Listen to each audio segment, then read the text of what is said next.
Hi everyone, hope you're doing well from wherever you're watching this channel, depending on your time zone. Now, there was a game that was played between Kenya and the Mogadishu City Club. By the way, for Kenya, this is the Kenya Police FC that was playing against this other team. The game was fantastic and Kenya managed to score 4 goals against 1. Tena huko ni mchezaji Bile Weliye Mohamed Ali anauondoa, anakanyaga vizuri kabisa. Stanley Omondi, Tyron Kariuki anaingia, Kibe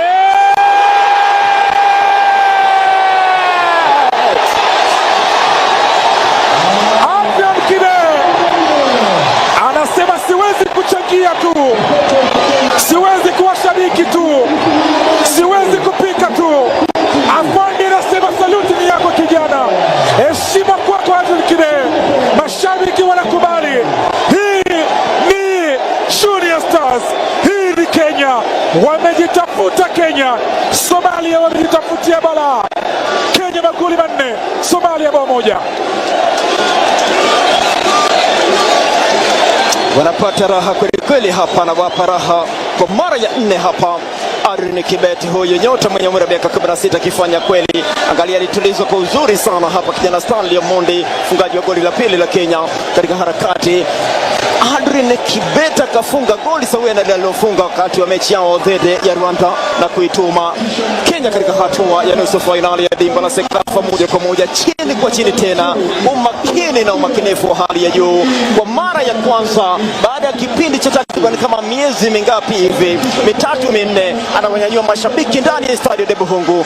Aliwanyanyua. But after this game, a sad thing happened after 2 young men from Somalia were seen kicking a Kenyan flag and stepping on it kwa hali ya kudalalisha, showing disrespect to our country and to the Kenyan people.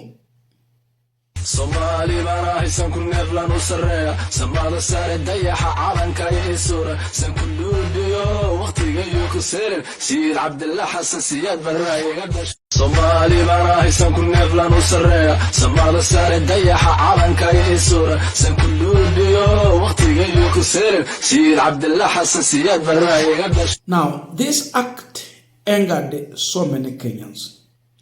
And there was a serious open war on social media, whereby even some Kenyans went on to record themselves and express themselves on this issue. There was disrespect to Kenya as a country. And it goes on to explain how the other nations really think about Kenya and where they put Kenya in their heart. Then vis-a-vis what Ruto had talked about the Somali as a country. Because now, some even went further to bring in the video where Ruto talked about the removal of vetting. Now, you have to understand this very clearly. We have the Kenyan Somalis, our own brothers and sisters who are Kenyans. But we have the other Somalis kutoka kule Somalia as a country. Hao si wetu, hao ni wa nchi ingine. So, the issue of vetting for you to get an ID, it was to block the non-Kenyan Somalis from getting our IDs and abusing them. So that issue of opening and removing the issue of vetting brought in so many questions. And the Kenyans are saying, now you see, remove the vetting to bring in other individuals who are not even our own to come and disrespect us in our country. Na Wasomali wapatiwe kitambulisho na ID kama Wakenya wengine. Nyinyi mnanielewa? A few moments later. Somali marahi san kun nevlan usarreya samada sare dayaha calanka iyo sura san kulludiyo waqtiga iyo ku seerin Sayid Abdullah Hassan Siyaad baraayiga. Now, with this anger, CS for Interior Kipchumba Murkomen was forced to come out and speak on this issue and then give the government position as far as it is concerned. But before I speak, already we saw the Somali ambassador to Kenya coming out to speak on this issue. Are, however, deeply mindful of the unfortunate incident that followed the recent march in Nairobi last week. Let me state clearly, we regret and firmly condemn the action of few individuals whose behavior overshadow the remarkable performances of our two teams. Such incidents do not reflect the value of respect, friendship, and shared sovereignty that guide relationship between our two brotherly nations, Kenya and Somalia. Today, the relationship between Somalia and Kenya stands at one of the strongest points in our recent history. Our two nations are bound by growing cooperation in trade, investment, education, security, and cultural exchange, as well as sports. This flourishing partnership reflects a foundation of mutual trust and shared vision for peace, stability, and prosperity in the Horn of Africa in general.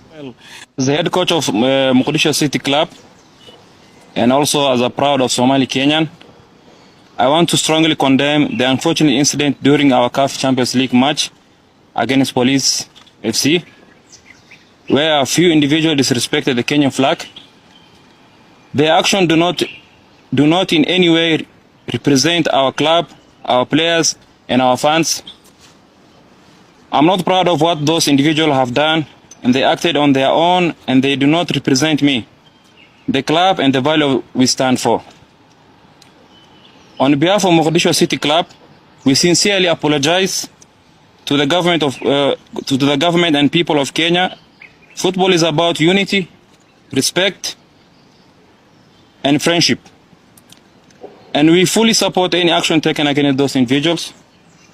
We also want to sincerely appreciate the incredible turnout and passion of the fans during our game, both sides. And your support gives us life to football and show us the true spirit of the sport. As a club, we remain committed, promoting peace, harmony, and respect, both on of the pitch. We urge the fans to continue coming out in numbers to support both teams. We know sport unites communities, and the security of the match is well assured. Now, after more pressure piling on social media, CS Kipchumba Murkomen was forced to come and speak about the issue of the national flag, emblems, and the Names Act that prohibits anyone from disrespecting our flag, we ourselves, and anyone in the world. Sasa sheria ni kwamba unaweza shikwa, kafungwa labda miezi 6 ama ulipe 5,000 na hiyo, ama ghadhabu zote pili kwa pamoja. Kenyans are demanding these young men to be deported back to their country due to the kind of disrespect they have shown to a flag. Indeed, Kenya has been a home for many, especially those in Africa here. Yani kikiharibika kwenu kuna vita, Kenya hapa ndio watu wengi wanakimbilia. But this time round, people feel like we are being shown the middle finger. So Kipchumba Murkomen was forced to come and speak about this issue and give a directive to the Inspector General of Police. So, Panaiji, take the necessary legal action. Let the law take its course. As a Minister of Interior, we must show the world that we take our national flag seriously. Ukweli ama si ukweli? Mngetaka watoto wetu wachezee bendera yetu? Ati wanakanyaka ama mnataka wageni wachezee bendera yetu? Ati wanakanyaka na kuchoma na kuchezea? That is a flag that was worn by sweat and blood, and we will not allow anybody to discredit it. We must ensure that this country is living on the right side of the law, and our children grow in a nation that patriotism as one value of our constitution is observed, and visitors whom we host in our country must also know that they have a responsibility to respect our constitution. Being in Kenya is a privilege, and when you play around with our national instruments of national unity, you lose the privilege to live in our country. And so, Bwanaiji, take the necessary action, and we must restore the confidence of the people of Kenya on our ability to deal with errant persons who are going to play with our national flag, and also despite the Somali ambassador coming out to speak, ask for forgiveness and all that, now the position remains that the two will be arrested to face the full force of the law and will be arraigned in court after the General Inspector of Police directing the Directorate of Criminal Investigation to pick the matter from there. Hawa watashikwa, watashtakiwa kwa koti. I have already directed the DI ya kwamba huyu mtu anakanyaga bendera yetu ya Kenya. Bendera ile ilipiganiwa hapa mpaka tukapata uhuru yetu, si kweli? Hiyo anatucheza ama vipi? Na hatuwezi tukakubali kamwe. So the Directorate of Criminal Investigation is under direct instructions from the Inspector General, none other than Douglas Kanja Kirocho, that he must move with speed and efficiency and ensure that that man is arrested and taken before a court of law. Alafu koti zetu sifanye kazi yao. Bendera yetu lazima iheshimiwe na kila mmoja wetu. Ama namna gani? Si kweli? Hiyo ndio uhuru yetu, sio? Na mimi sina maneno mengine, yangu ni hayo. Waziri, mimi nashukuru sana, na mimi nasema asante sana.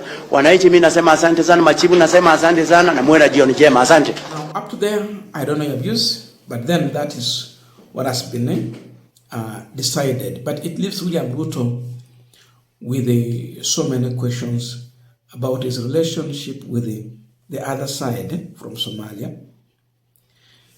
But again, on the issue of even this guy is getting angry and all that. Now, Kenya winning against Somalia, it's not something to celebrate so much, but it is good, because in Somalia, there is no any club supported by the government. These are just civil servants who normally come together and other people and organize themselves on their own and form this club. One other national club, yoyote kama vile tuko na Harambee Stars. But they make it serious and all that. But then, that is the situation and that is the position that the government has taken. We'll be waiting to see the matter as it proceeds to the latter. I don't know your views, but please let us meet in the comment section to continue with our discussion. Thank you so much, and see you in our next video.